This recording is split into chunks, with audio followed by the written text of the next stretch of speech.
in its anxiety to score political points of a superficial nature, casual nature, the BJP appears to have taken leave of logic, decency, facts.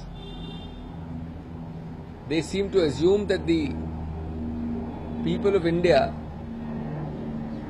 don't exercise their faculties and can be misled like sheep. Propaganda must have its limits. This is a government in power. The government should know better. Ministers should have all the facts.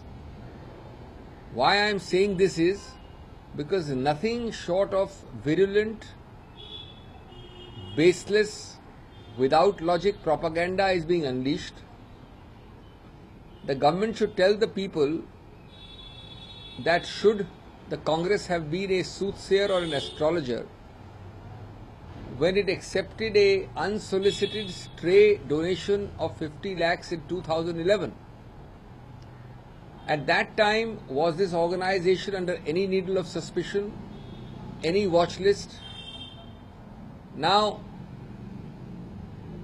there may be allegations, but by that logic, from 2014 to 2016, the Bangladesh terrible blasts, why did not the NDA proscribe and ban this organization on its own? Obviously because the needles of suspicion globally and in India pointed more recently. And as soon as they pointed recently, and remotely it was found by us that a donation in the historical past had been accepted by RGCT, the Rajiv Gandhi Charitable Trust. Immediately the records were checked, and more than 2 months ago the amount was refunded. I must also clarify that in the middle of all this misinformation campaign, not a penny was received or paid or dealt with by Rajiv Gandhi Foundation, RGF. I think beyond this there are no relevant facts necessary except sensationalism of a crude and crass kind. People may have written letters, but all governments, NDA and BJP and Congress and UPA included, prior to a few months ago, had not put this organization on a watch list or a suspicion list. And therefore, it is most unfortunate that those in power in government are not exercising the least degree of responsibility in purely sensationalizing matters, making baseless allegations, merely trying to score and capitalize on political points. Propaganda की भी कोई हद और सीमा होनी चाहिए. सिर्फ राजनीतिक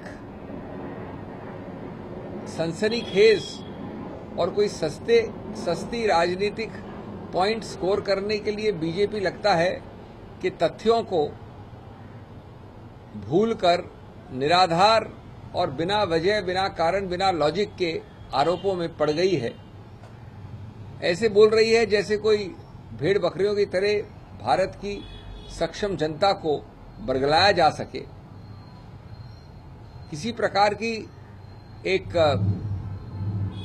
balance, संतुलन खो बैठी है. क्या बीजेपी कहना चाहती है कि कांग्रेस या यूपीए को एक एस्ट्रोलॉजर, एक ज्योतिष पंडित होना चाहिए था जब 2011 में एक डोनेशन अपने आप एक बार स्ट्रे न मांगा हुआ एक दान मिला 50 लाख का?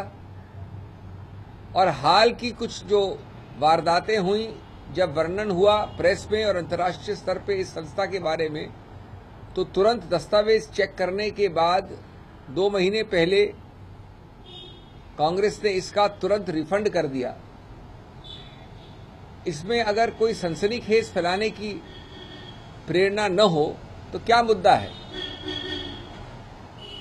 अगर इस लॉजिक को अपनाया जाए जो माननीय मंत्री महोदय और बीजेपी उठा रहे हैं, तो उसका मतलब है कि 2014 के बाद से इस सरकार ने इस संस्था को प्रतिबंधित क्यों नहीं किया, इस सरकार ने इस संस्था को संदिग्ध क्यों नहीं किया।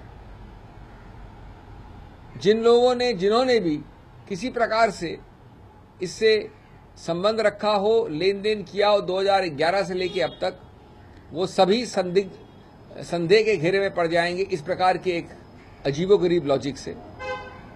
मैं समझता हूं सरकार जिम्मेवार होनी चाहिए। सरकार के पास तथ्य हैं, एजेंसियां हैं, यंत्र तंत्र हैं, सभी तथ्यों को मालूम करने के लिए सिर्फ एक राजनीतिक सनसनीखेज फैलाने के लिए इस प्रकार के बिल्कुल गैर जिम्मेवाराना और निराधार आरोप नहीं लगाने चाहिए। शोभा नहीं देते किसी भी जिम्मेवार सरकार को, न किसी मंत्री को। देखिए, ये बड़ा स्पष्ट होना चाहिए सबको कि कानून इसमें बड़ा स्थापित है और कानून मंत्री को कानून और लोगों से ज्यादा आना चाहिए। किसी रूप से दान देने वाले ने और किसी रूप से दान लेने वाले को ये मालूम नहीं है कि देने वाला दान एफसीआरए का ऑर्गेनाइजेशन है कि नहीं, या ये फंड्स विदेश से आए हैं कि नहीं। लेने वाले को इसकी जांच पड़ताल करने की आवश्यकता नहीं है कानून में। आप कानून उठा के पढ़ लीजिए। अगर मेरे को दान मिलता है तो मैं इन्वेस्टिगेट नहीं कर सकता हूं कि आप दान जो दे रहे हैं वो कहां से आया है। इसलिए इस प्रकार की अजीबोगरीब सिद्धांतों को आगे बढ़ाने से पहले कानून प्रॉपर्ली समझ लेना चाहिए और इसके बारे में लीगल ओपिनियंस भी हैं। माननीय कानून मंत्री जाकिर नायक साहब के ऐसे वक्तव्य के आधार पे या उनके रिप्रेजेंटेटिव अपने आप को निर्भर करना चाहते हैं तो उन्हें निमंत्रण है ये करने का। हमारे पास चेक है, हमारे पास भेजने की तिथि है, हमारे पास दस्तावेज है और मैं चुनौती देता हूं कि अगर वो राजनीति से हट के परे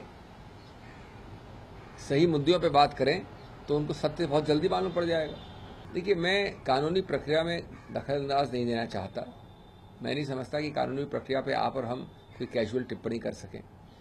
मैं समझता हूं कि ये अति आवश्यक है कि हम संतुलन माने। ये भी नहीं भूल सकते हम कि एक बहुत लंबे अरसे तक वो जेल में थे और जब तक कोई साबित नहीं हो जाता तब तक उसको एक समय से ज्यादा जेल में रखना उसके मानवाधिकार का भी हनन हो सकता है।